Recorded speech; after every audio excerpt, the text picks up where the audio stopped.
Hey guys, Caleb's Cards here, coming at you with another family history slash letter reading for you today for this Saturday morning.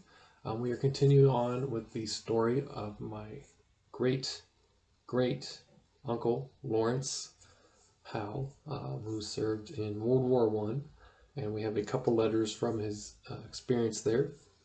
I also do have a couple extra treats for you, the show.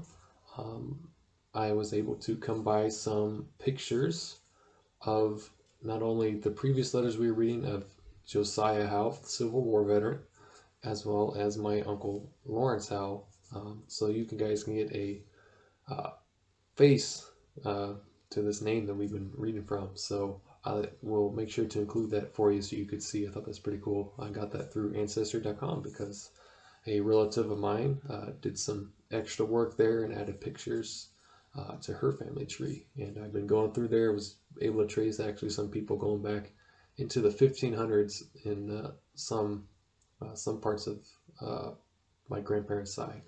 So that was pretty cool, and we're still adding more. So this letter is from December 22nd, 1918. Obviously the war technically was over, but there was still obviously the occupation afterwards.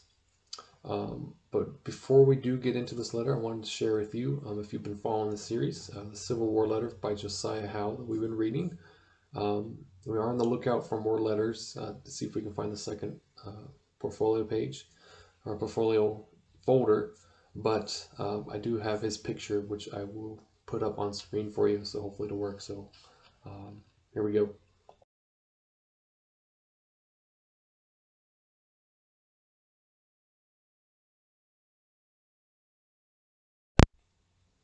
All right, so pretty cool, right? That's obviously he's much older then, but you maybe see a little bit of Amish there. He wasn't Amish as far as I know, but he was from the upstate New York, Pennsylvania area where a lot of the Amish are, so that would make sense, And then it was kind of a period thing around that area, anyways, that people would look or men would look pretty similar to that, but pretty cool.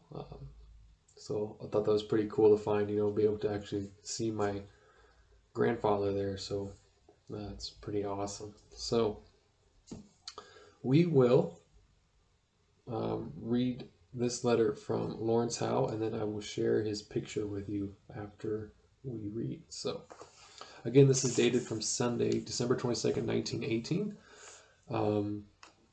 Here it is. I'll let you pause too if you want to read it ahead of time.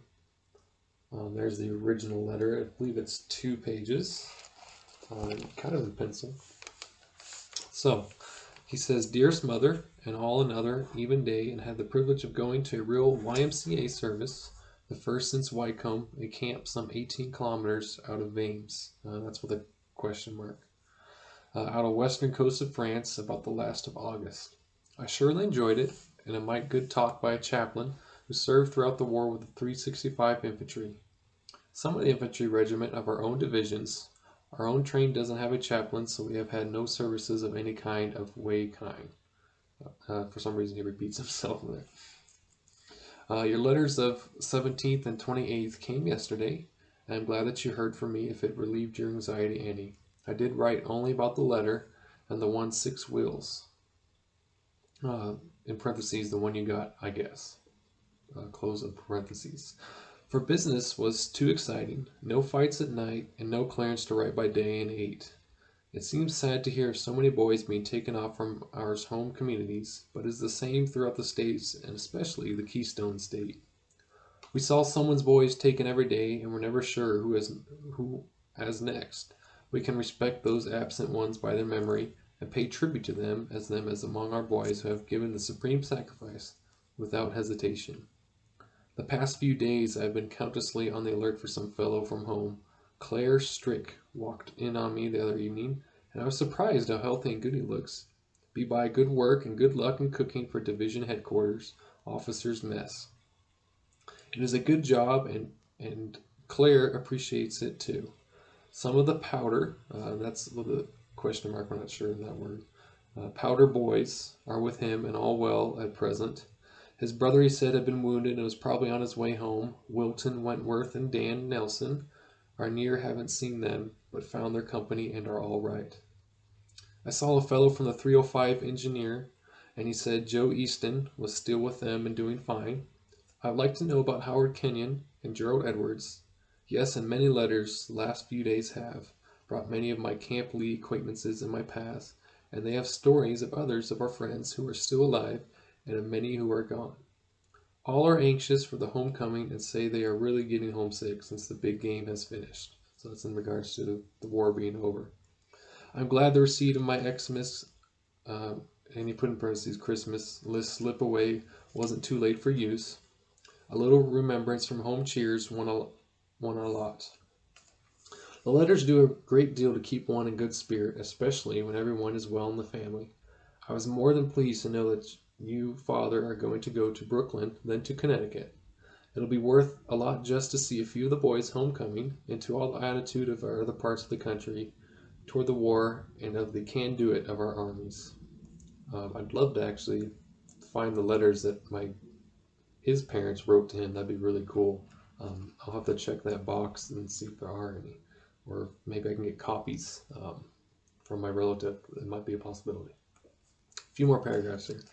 The weather is still rainy here and cold enough to be miserable. It isn't snowy, however, so the wind isn't quite so bad. I go on guard duty tonight for 24 hours, as I'll have a choice to enjoy some of the wet. Such duty can't come many times to us, yet this is for they are confident that our time here isn't very long. My Xmas thoughts and all with you, and I am as happy as possible in the knowledge that we will soon be with you. Many of the soldiers, plus sailors, will be home to enjoy it, but will soon be there to take up our civilian lift again. A loving good night and many happy memories, Larry. It says WAG, period, Lawrence E. Howe, Company B, 305, AMM dot train. So I'll show that again to sign off, and then that is from France. So, but yeah, I would love to find his letters. And real quick, I will, the moment you've been waiting for, so you can see him, and you might see a little bit of resemblance. I saw a little bit in me, so that's good. So I'll let you see what he looked like real quick.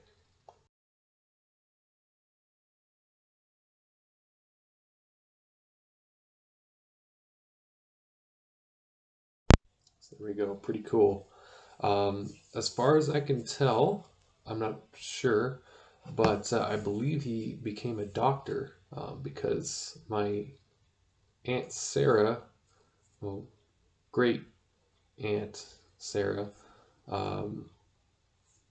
we found a passport from her, and it had him listed as her emergency contact, and it said contact Dr. Lawrence E. Howe, so I assume he became a doctor.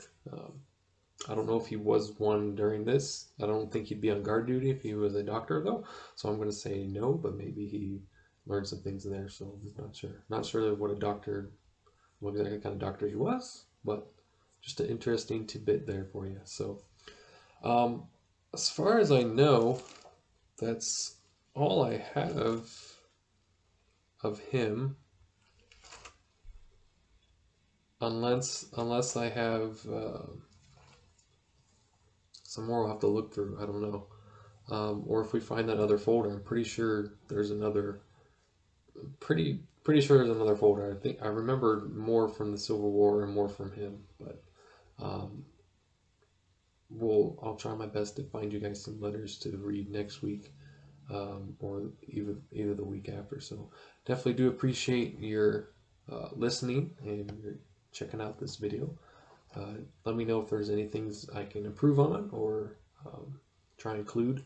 But I thought the pictures were pretty cool to be able to find those. That was pretty cool. So I do hope you enjoyed that, and that was a little extra treat for you. So thanks for watching, guys. I do hope you have a good weekend. I will see you all next time. If you're interested in checking out some TTM autograph videos, that should be up Sunday morning or Sunday night whenever I'm able to get to that. And take care, everybody. So talk to you later. Bye.